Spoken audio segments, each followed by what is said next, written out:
Hello friends, welcome to Revathi சமையலறை recipes. இன்றைக்கி நம்ம இந்த வீடியோவில் என்ன பார்க்க போகிறோன்னா, ரொம்பவே சத்தான, சுவையான, சிம்பிளாக, ஈஸியாக செய்யக்கூடிய கருப்பு கொண்டக்கடலை வடை எப்படி செய்கிறதுன்னு நம்ம பார்க்க போகிறோம். இதை பார்க்குறதுக்கு முன்னாடி என் சேனலை சப்ஸ்கிரைப் பண்ணாதவங்க சப்ஸ்கிரைப் பண்ணிக்கோங்க. மறக்காமல் பெல் பட்டனை கிளிக் பண்ணிக்கோங்க. அப்போ தான் நான் போடுற வீடியோ உங்களுக்கு உடனே வந்து சேரும். வாங்க கொண்டக்கடலை சுண்டல் எப்படி செய்யுதுன்னு நம்ம பார்க்கலாம். முதல்ல அதுக்கு தேவையான பொருளை பார்த்துடலாம். கருப்பு கொண்டக்கடலை ஒரு 1/2 கிலோ எடுத்திருக்கேன். சோம்பு 1 டீஸ்பூன் அளவு, பூண்டு ஒரு 5-6 பல் எடுத்திருக்கேன். உங்களுக்கு தேவைன்னா நீங்கள் இஞ்சி சேர்த்திக்கலாம். அடுத்து வரமிளகா 2 எடுத்திருக்கேன். உங்களுக்கு காரத்துக்கு தகுந்த மாதிரி நீங்கள் சேர்த்திக்கலாம். அடுத்து பெரிய வெங்காயம் 2, கருவேப்பிலை, பச்சை மிளகா, கொத்தமல்லி தழை. முதல்ல நம்ம மிக்ஸி ஜாரில் ஊற வச்ச கருப்பு கொண்டக்கடலை, இது பார்த்திங்கன்னா ஒரு 7-8 மணி நேரம் வந்து நல்லா ஊற வச்சுக்கோங்க. அதில் காரத்துக்காக 2 வரமிளகா போட்டிருக்கேன். உங்களுக்கு எப்படி தேவையோ அதுக்கு தகுந்த மாதிரி காரம் சேர்த்திக்கங்க. பூண்டு ஒரு 5-6 பல், பூண்டுக்கு பதிலாக நீங்கள் வந்து இஞ்சி கூட சேர்த்திக்கலாம். சோம்பு 1 டீஸ்பூன். இந்த வடைக்கு தேவையான அளவு உப்பு சேர்த்திக்கங்க. இப்போ இது எல்லாமே சேர்த்து நம்ம மிக்சியில் கொரகொரப்பாக அரைச்சிக்கலாம்.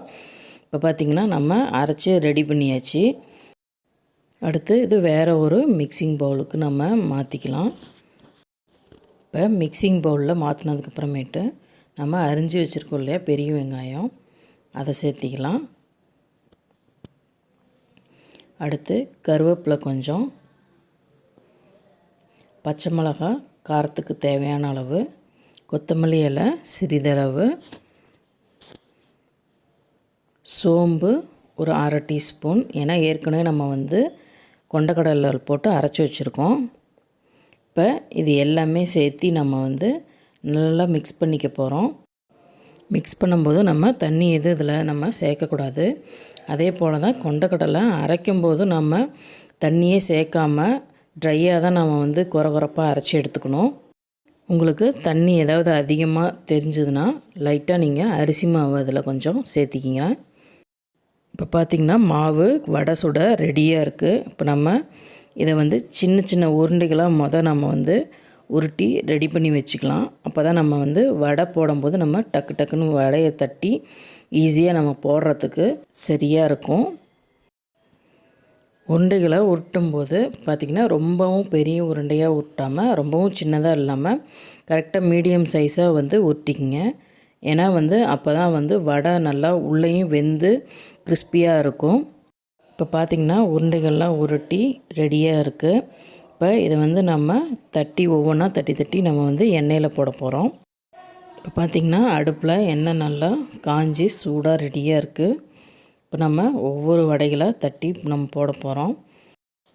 வடை போடுறதுக்கு முன்னாடி உள்ளங்கையில் லைட்டாக தண்ணி தொட்டுக்குங்க. அப்போ தான் வந்து கையில் ஒட்டாமல் எடுக்கிறதுக்கு வரும். இப்போ பார்த்திங்கன்னா உருண்டைகளை உருட்டி உள்ளங்கையில் வச்சு லைட்டாக அழுத்தி இந்த மாதிரி போட்டிங்கன்னா உங்களுக்கு வந்து உடையாது, ஈஸியாக வந்துடும். அதே போல் வடைகளை தட்டும்போது ரொம்ப மெலிசாக தட்டிடாதீங்க, ரொம்பவும் மொத்தமாக தட்டிடாதீங்க.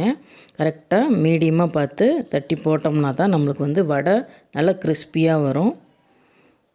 இதே போல் எல்லா வடைகளையும் நம்ம பொரித்து எடுத்துக்க போகிறோம்.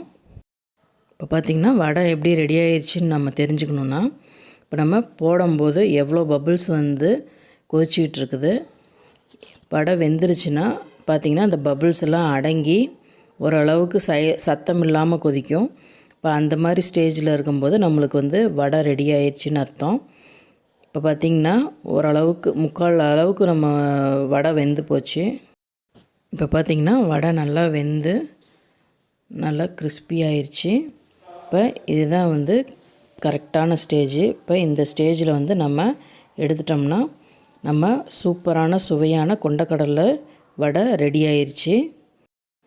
இது மாதிரி நீங்களும் உங்கள் வீட்டில் செஞ்சு சாப்பிட்டு பாருங்கள். இது எப்படி இருந்ததுன்னு எனக்கு கமெண்ட் பண்ணுங்கள். இந்த வீடியோ உங்களுக்கு பிடிச்சிருந்ததுன்னா லைக் பண்ணுங்கள், ஷேர் பண்ணுங்கள், கமெண்ட் பண்ணுங்கள். மறக்காமல் ரேவதி சமையலறை ரெசிபீஸ் சேனலுக்கு சப்ஸ்கிரைப் பண்ணுங்கள். தேங்க்ஸ் ஃபார் வாட்சிங். பாய்.